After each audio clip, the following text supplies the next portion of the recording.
Hello and welcome to the Leadership Learned podcast, brought to you by IDG, the leadership specialists. Each episode we examine the behaviours, skills and attributes required to improve human performance through effective leadership. We discuss the latest thinking and issues affecting leadership from the classroom to the boardroom to provide tangible insights as we go beyond the clichés to prove that leaders are made, not born.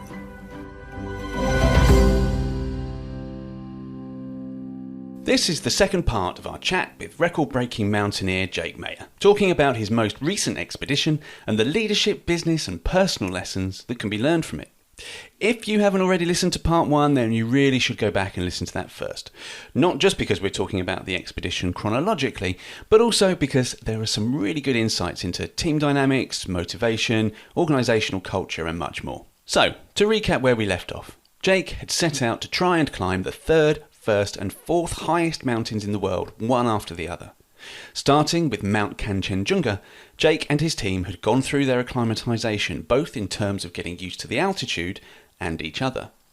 Unfortunately, as they approached the summit, the team charged with fixing the guide safety ropes went the wrong way and ran out of rope, resulting in the decision being made to call off the summit attempt and head back to base camp. We pick up with Jake talking about his reaction to the choice that was made. What was interesting is that I was incredibly sanguine about that decision. And maybe that's because I've had experience of not summiting mountains before. But a number of other team members were utterly gutted, very disappointed about this. One of my colleagues, he was in tears and so was having to console him. Others were effing and blinding at the human error that had led us there. And I've seen literal fistfights in mountains when people are falling out. So it's not just the danger of the rocks and the avalanche. It could be that fist as well. And essentially for us, that was it. We came back down to the top camp. I actually continued all the way back down to base camp that same day. And it was of course it was disappointing. Would I prefer to have got there? Yes. But like I say, in accepting the challenge of climbing a mountain like that, you also have to accept that sometimes it doesn't work out. That's a very interesting analogy in itself, isn't it? The idea that in a lot of leadership teams I've been in over the years, any kind of conflict or disagreement is considered to be unacceptable. There's this veneer of politeness that means that the fistfights don't happen. People just internalize the pain and go away and live with it and probably inflict it on their loved ones. That ability for people to actually express how they really feel, whilst it's not always going to be helpful, as you've indicated, is actually quite interesting in terms of what that does for the group's dynamic and the ability of people to be open and honest with each other. I'm quite intrigued by that. And I wonder, Jake, to use your word, I wonder how many leaders are sanguine about failure.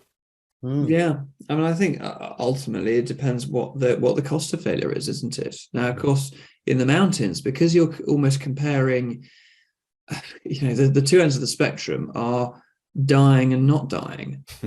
if you want to go extreme enough. Now, okay, obviously health and safety, but hopefully in a workplace it's not quite as extreme as that.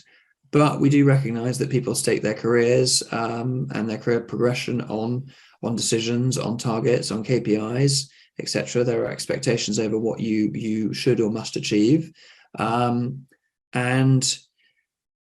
that can be really tough, And if you're in sales and you've got a sales target for the year, for 9 months of the year, you can be bullish about it and go, yeah, we're definitely going to hit it. Where's it going to come from? Oh, well, I hope we're going to win this, and hope is not a strategy. And then suddenly it can all go downhill very quickly at the end when the grim reality of the situation dawns on you. And that's why, again, I think it's so important that we remember the human beings in every job role, under every job title, however senior it is, however junior it is, however mundane or technically specialized a role might be. And we all have emotions. We all have natural human reactions to the circumstances around us. And coming back down either from the summit or in base camp afterwards, I spent time with pretty much everybody on the team, not that it was my place to do so, just chatting one-on-one, how are you feeling, about the experience. And again, I think giving people that space to share their thoughts willingly, cleanly and without judgment becomes really important. Mm. And so at that stage, I had made up my mind that because of where we were in the season, that was going to be my one chance to try and summit Kangchenjunga, and that if, regardless of how it turned out afterwards, I would then go straight to Everest for stage 2. Whereas for the others, everybody else in the team was only looking at Kangchenjunga for that season. So they then had very binary choices over, well, do I stick around and hope that there's a second summit attempt, or do I cut my losses and, you know what, we gave it a good go, it's time to go home. Yeah. And it was pretty much a 50-50 split. So really, I mean, if the 10 of the team, who, not including me, 5 of them stayed on the mountain, 5 of them went home. And why do you think they went home? Because that's the thing with mountaineering is, you know, whereas in a lot of times in the work environment, if something doesn't work, you scrap the whole thing, or someone will say, well, we didn't get any results from that, so we'll scrap that. But I know from marketing campaigns that quite a lot of the time, even though you might not get the end result that you were after, what you did during the campaign in order to build it is a massive learning process and has a lot of value, and you literally have that on a mountain, because you literally have the path up to Camp 4, and you're not, you know, just because you then don't make the final step, you shouldn't just go, right, let's get rid of everything. You sort of go, okay, well, maybe we can wait and then do it again next time. So what do you think made those 5 go away? So I suspect a lack of patience for some of them. For others, it may have been very, very simple in that they just ran out of time. That for those who had to get back to jobs or family, that the time was ticking, and they had return flights booked which they weren't prepared to move, and they worried that if they stayed on the mountain, there was no guarantee if there would be a second summit push or when that second summit push would happen. In the end, it happened 6 days later, and all of them got to the top.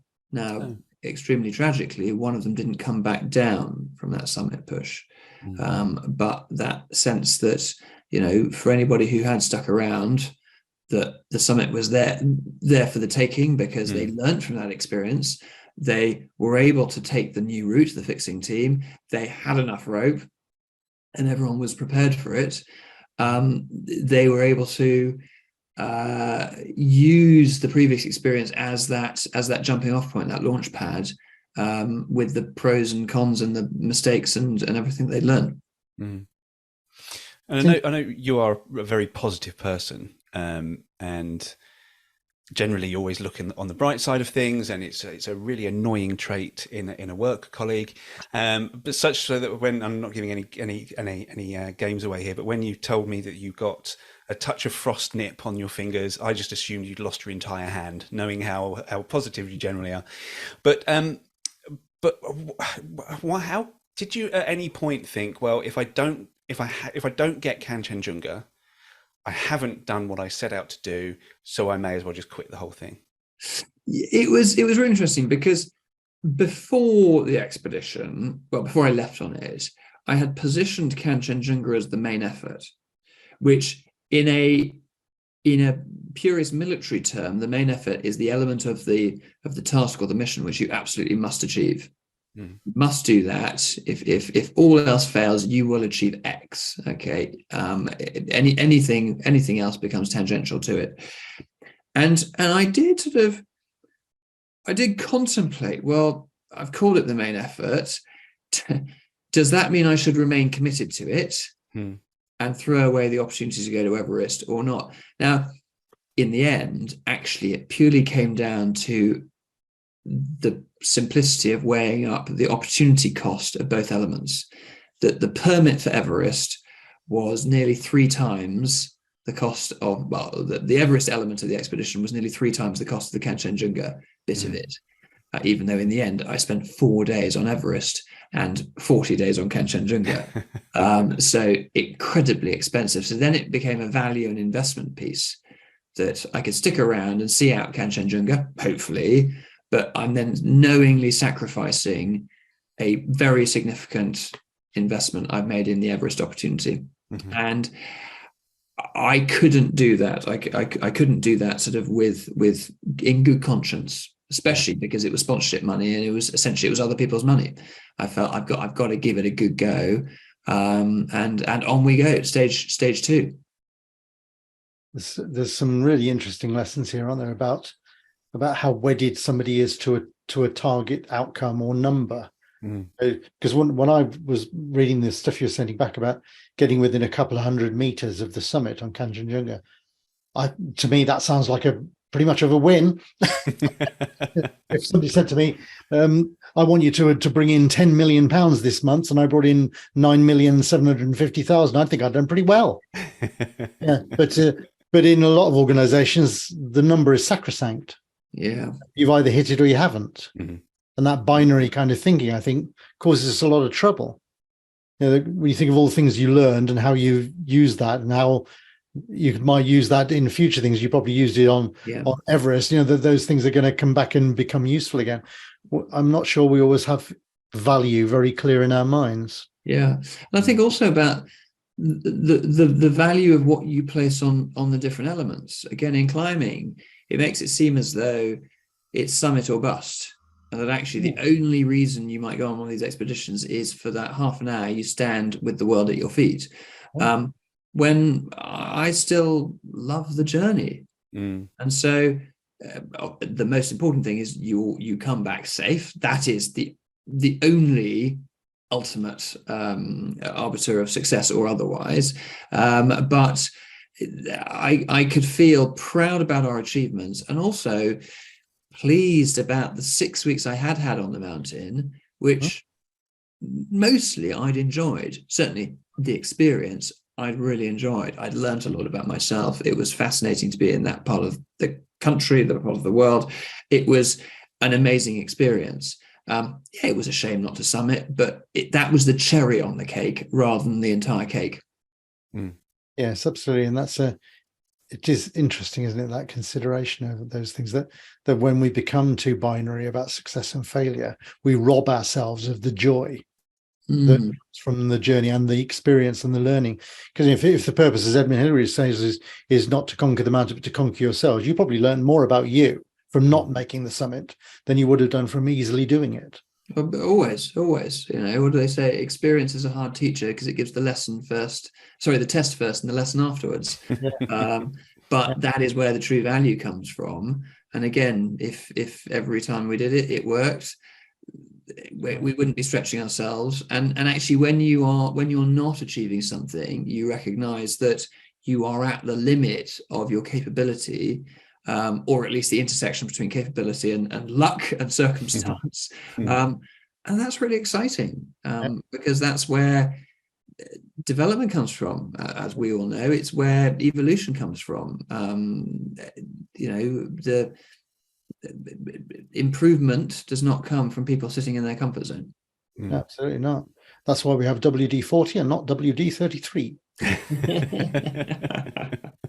Other lubricants are available, but I'm not sure there are. I don't think I know anybody else. There was also that point where, because I'd made the decision in my head that I would be going to Everest, I was now looking forwards. It wasn't about looking backwards, which might have been a lot easier for me given my circumstances and future options than it was for some other members of the team. And you would, it seems to me as well that you were leading yourself very well. You knew yourself in that situation. You knew what was important to you, and by making that decision and by making it clear that what you were then intended to do, that was what you needed at that point. You needed that to happen in order to carry on with the rest of the expedition.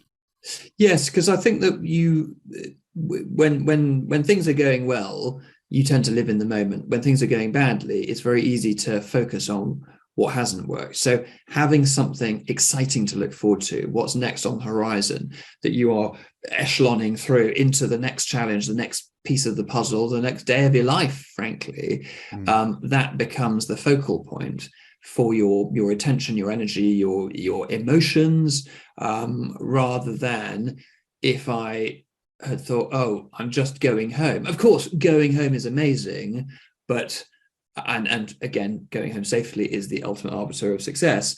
But that's when you can feel very down and very low. And I've had that experience on other mountains, and that's not a great place to be in, this sort of slight contradiction of, I'm excited to now be leaving, but I'm still a bit disappointed about going home. So almost empty-handed, whereas it's still in play. Off we go.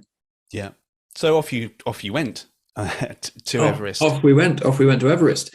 And I had teamed up with a Norwegian female climber called Kristin Harila, who is an incredibly strong climber and was working with a very strong Sherpa called Lama, and they had practically run up and down Kangchenjunga.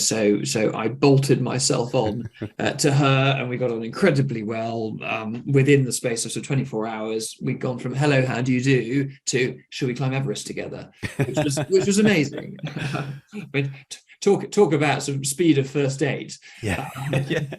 It was brilliant, and thoroughly enjoyed it. She'd climbed Everest from the south side 3 times previously. I'd climbed it from the north the first time and a long time ago, but never from the south. So is there a big difference between the two? There's a massive difference. They might as well be 2 completely different mountains that just happen to meet at the same point and at the same altitude. The north is very rocky. The south is very snowy. The south is the route of the 1953 expedition, which is the first one that we know got to the top. The north is the route of the expeditions in the 1920s, made famous or infamous by George Mallory and Sandy Irving.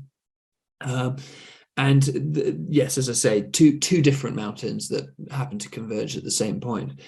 And so to have that experience of climbing through a region which I knew so well from the books, the magazines, the stories, the videos, the films, but had never seen with my own eyes, despite the fact I was Mr. Everest,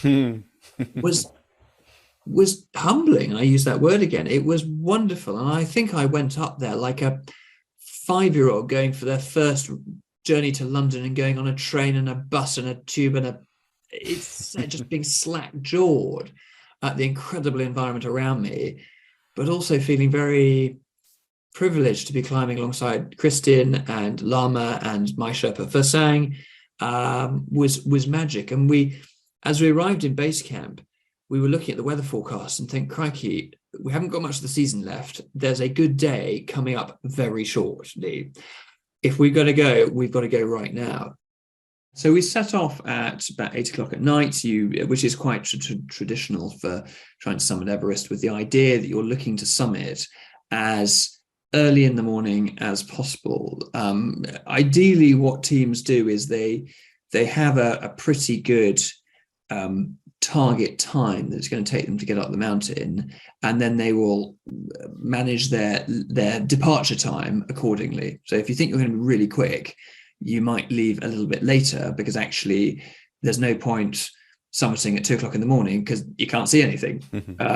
If you think you're going to take a long time, you may leave much earlier. But people who try and climb it without oxygen, of course, then you have the challenges of the cold. So they may chance it and go sort of in the early morning, so that actually spending more time climbing during the heat of the day. But often what happens is they then get down much later. So there are lots of sort of ways in which you might do that. We left at 8 p.m. And you just head out into the darkness. And we were using oxygen at this point. Of course, this is unfamiliar terrain. I'd seen it the afternoon before, but it's now pitch dark and your head torch is illuminating a patch of ground 10, 15 feet in front of you. And you can see a few head torches above you from people who are making their way up. And that sometimes gives a false sense of scale, because it's difficult to know exactly where they are unless you can see somebody silhouetted by a torch. But you're thinking, right, at least we're heading in the right direction, assuming I'm not following the blinking tail lights of an aeroplane. And I remember very clearly thinking, because Fursang was in front, thinking, I am really tired. I've only been going for a few minutes, and every step I take is painful. It's exhausting. It's tiring. And I was conscious that it was cold. I was conscious it was windy. I was conscious that we were possibly pushing our luck with the conditions.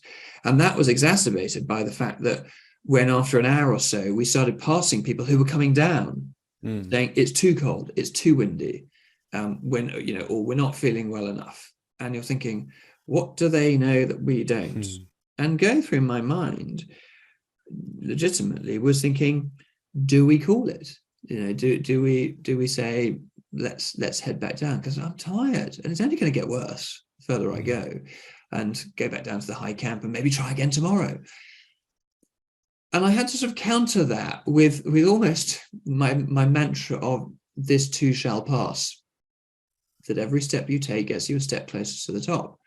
And yes, it is painful. Yes, it is exhausting, but you're not going to get there sitting on your ass in the snow. Sitting on your backside does not a summit make. You've got to go. And I'm my own worst enemy of this in my day-to-day, of looking at my to-do list and thinking, oh, that's a very long to-do list, and procrastinating. Well, tackle the monkey, just do something. And just get going on it, get started. And so it was just a case of going, there is a finite number of steps ahead of me. And now there's a finite number n-1, n-2, as you get closer and closer.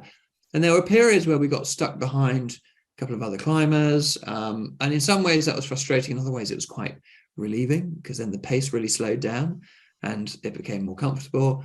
And then we'd maybe push past them, or we'd naturally get a chance to go past them, and suddenly we're back up to Fasang pace, which was uncomfortably fast. Thinking, oh God. And then I felt like I was holding him back, and I kept on asking, are we making good time? Because I had no way of judging how we were doing against our target times or locations, and similarly everything was unfamiliar, so I didn't know how far to certain landmarks and what time we should be getting to certain landmarks. So there was a little bit of child in back of car. Are we there yet?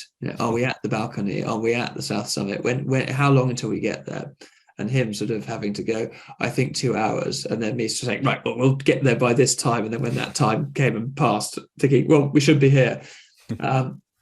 And yeah, we just kept on going. And at about 4 a.m., there was sort of a thin slither of light on the horizon, and it was just started getting light, and that was quite nice. And we started to hit the south summit. At that stage, we passed Kristen, or more to the point, Kristen and Lama passed us as they were on their way down. They'd summited at about 3 a.m.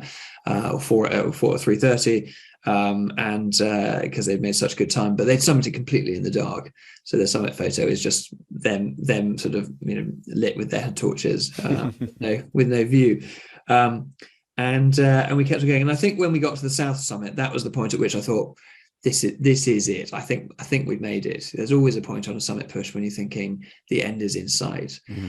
And the thing that was particularly special was then looking along the summit ridge, which is, again, an image that I've had seared in my mind for decades from the photographs, and perhaps more recently from the negative photographs of the queues along that summit ridge, especially from 2019, and thinking, we are the only people up here. We are the highest people in the world with our feet on terra firma at the moment. And again, that was a pretty special moment. And suddenly I forgot about all the pain and the uncomfortableness of the previous 8 hours. And that climb along the summit ridge, I really enjoyed. It's amazing how your mind and mindset can bring warmth to your limbs and strength to your legs, and it almost has a physiological effect. It was magical.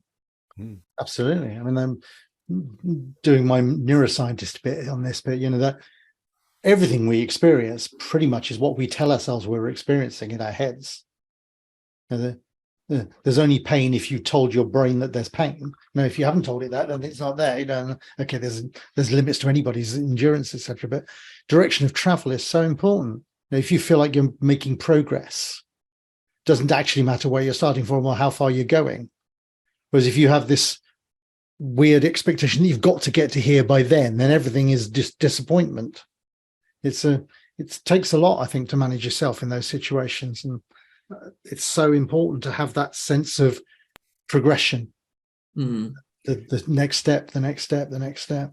And it comes back to probably one of my favorite sort of little sayings or metaphors or things, which is from Jim Collins's book Good to Great, and you probably discussed it on this podcast before, but is the Stockdale paradox, the James Stockdale paradox of how did he survive the horrors of captivity for so many years in Vietnam.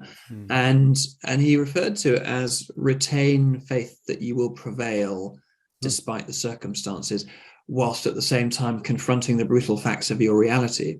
You can't forget about where you are, especially up a mountain, thereby danger and death comes. All right, if you forget about it and get flippant and complacent about the environment and your oxygen and the ropes and the steepness. But you need that little burning ember inside you to say, keep on going, keep on. You can do this. And as you say, Nigel, that the brain might only be 2% of our body mass, and yet actually it contributes so much more to our desire and our willingness and our ability to succeed or not. And as both of you know, I'm not a gym goer. I do zero physical training for any of my trips, and people are always surprised by that. But I'm a huge believer that strength of mind can do incredible things. It's far more important. I think we've kind of proved that over and over in all kinds of studies and in looking at ourselves in the mirror. I think, but it's this thing about grit that you have mentioned before. It's a mental toughness issue. Do you believe that you have what it takes? This is why self-confidence is so important in achievement, because if you have a belief that you are going to get there, yes, it might be difficult, and yes, there will be setbacks, but you are going to get there because you are capable. You will prevail. It's massively significant. Yeah. And people with low self-esteem often tend to struggle with that because they don't believe enough in what they're capable of to push through. And it's why as leaders, we need to do so much work to help people to feel strong in themselves, to feel confident in their own capabilities, to learn to trust themselves. Not just because it'll make them feel better, because it will make them perform 10 times better. And again, as leaders, yes, we want to stretch our people. Yes, we want to set ambitious goals, but we have to ensure that our people, either they themselves instinctively believe that it is possible and that they can be capable, almost irregardless of what might actually happen. But when they set out on these journeys, creating that compelling vision that it's a good place to get to, and you can get there. Can is not the same as will, but you can do that. And as long as people start that journey with that sense of, all right, it's not necessarily going to be easy, but come on, let's do it. That is the strongest, start out of the blocks, isn't it? Yeah, that Duke of Wellington famous quote from the Battle of Waterloo: "Hard pounding this gentleman, let's see who shall pound longest." That's if you just keep going, in the end, other people will give up before you do. Yep, it's a finite number of steps, even if you don't know how many. N minus one now. Yeah. And again, it would be very easy to sort of characterize it as Jake and Kristen. We were the superheroes. We weren't. I mean, we were on the coattails of the Sherpas, who were the real. So Fursang and Lama, who were the real heroes of this story. And without them, I'm not saying we couldn't have done it, because we would have had other people as members of the team, but it just made it enjoyable. And actually seeing the relationship between Kristen and Lama, who they'd climbed a number of peaks together in a relatively short time. Every time she did a piece to camera, she would always refer to him as the greatest Sherpa in the world, the strongest Sherpa in the world, the best Sherpa in the world. She thought he was absolutely amazing, and he demonstrated to match. Whereas for me, with my relationship with Fursang, who I'd met, I met him at Camp 2 on the mountain. So we spent 2.5 days together. So that was about building a team of trust very quickly. Him understanding, well, is Jake capable or not? Am I going to have to drag him up the mountain or not? Am I going to have to do anything for him or not? And again, I take my hat off to him about almost being able to diagnose the nature of, let's face it, the client relationship, the client-supplier relationship very quickly. So as you always tell me, obvious, and it's very obvious that the journey up the mountain is very, very much only half of the journey. and you were quite ill when as you came down as well. So how did you feel as you got to the bottom of well, back to base camp, shall we say, and you were in such a bad way? Yet you must have felt elated that you'd got to the top of Everest, yet still disappointed about Kangchenjunga as well. So how did you sort of recover from that? So I guess the success and the feelings of pride and success on Everest masked the disappointment from Kangchenjunga for quite a few days in quite a good way. And actually, it only came back into sort of sharp relief when I then became aware several days later that the teams had gone back up to the mountain, but that was tinged with tinged quite significantly with sadness, because whilst I found out that all of the team had been successful in getting to the top, that not all of them had come back down. So again, that becomes a bit of an emotional roller coaster when you find out that kind of a story. When I got back down into base camp, it's in some ways it's a little bit like getting to the top of the mountain. You are filled with a myriad of emotions of relief, of exhaustion, of elation, the thought about what happens next. How quickly can I get back to civilization, and thus back to the food I'd been craving, or the souvenirs I'd been imagining buying for the family, and inevitably then back home and seeing my family. And again, that was the ultimate definition of success, and that was the ultimate thing I was aiming for. But it still is part of the journey. And fortunately, one of the first people I saw as I sort of stumbled quite literally into base camp was the base camp doctor, who was an Iranian doctor, frightfully nice. And I knew I had cold damage to a number of my fingers, and I had searing pain in my ribs. And so being able to go to him and essentially just be checked out and be given a bit of an MOT was really important for my own sort of clarity of mind. I survived it, and I don't want to say only just, because there were some people who only just survived it pretty genuinely, and perhaps, let's say, not all of them came back down from the mountain. But I was in pain. I was in clip order, and as a result of that, I'd already made the decision that I wouldn't be doing stage 3 of the project, which was Lhotse. That there was no point. I'd already been to 7,800, 7,900 meters on Lhotse. I'd seen it. I'd been up close and personal. I didn't need to tag the summit, and frankly, I was in no shape to be tagging the summit with what turned out to be torn intercostal muscles between my ribs. Fortunately, it wasn't broken ribs or a punctured lung or anything like that. But I was pretty bruised and battered, and I think that's probably what I said in my text to you: bruised and battered, but pleased to be down. And it was then about sort of next stage. And I think to your question about how do I feel about Kangchenjunga, that there was then a third summit push another week later. So technically speaking, even when I got back to Kathmandu, there could have been an opportunity for me to then gone back to Kangchenjunga and possibly be involved in the third summit. But you know what? Spilt milk. It doesn't matter. And actually, that only really became apparent when I was already back in England. I was already back home. And so, yes, I might have been sitting around having a melancholy moment, but I was sitting around with my children and with my family and with my wife. I wonder if, as you look back on the expedition, what's your sort of overarching feeling about it? And is there anything else that from the learning experience which you're really going to take from it? Yeah, it's a really interesting question, and I've been doing a lot of soul searching having got back, because especially the first 2 weeks, first few days is a bit of a roller coaster of excitement and just the novelty of being home, and then as you start to essentially slip into the day-to-day BAU, whether or not that's personally or professionally, of doing the school run and having to log on for that Monday morning 9 a.m. call and things like that, that it can sometimes feel quite bizarre reflecting back on this time last week I was here, or this time a month ago I was there. In fact, this time a month ago I was just getting back down to Camp 2 after our summit, or 4 weeks ago after the summit push. And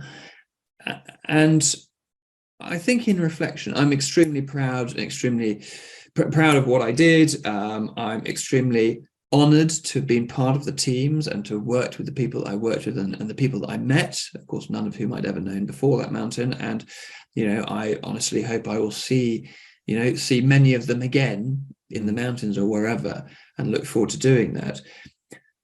I'm incredibly thankful for the personal development opportunity, that chance to put myself in a challenging environment where I'm not under a microscope, as in I'm not being tested in the sense, I'm not being assessed by anyone other than myself, but I'm being challenged by something I've thrown myself into. And it comes back to that Ed Hillary quote, "It's not the mountain we conquer, but ourselves." And okay, I didn't quite manage to achieve the things that I set out to achieve when I started, but I'm proud of what I did do and what we did do. And, any opportunity to be in the mountains is always a privilege. And whilst for much of the expedition, I was looking forward to getting home and almost wishing it away, of course, the minute you get back home, you get itchy feet again. So the atlas on the shelf is well thumbed. The globe behind me is still spinning, and the mountains are still calling. I'll make sure Saskia doesn't hear that part of the podcast. But there's a lot to learn there, I think, Nigel, about personal development, about prioritising personal development as well, isn't there? Yeah, and I think if you've got your head straight as a person, as a leader, the biggest test you ever have to pass is the test of believing in yourself and valuing what you've achieved, because we should be our own harshest critic. Otherwise we're not trying hard enough.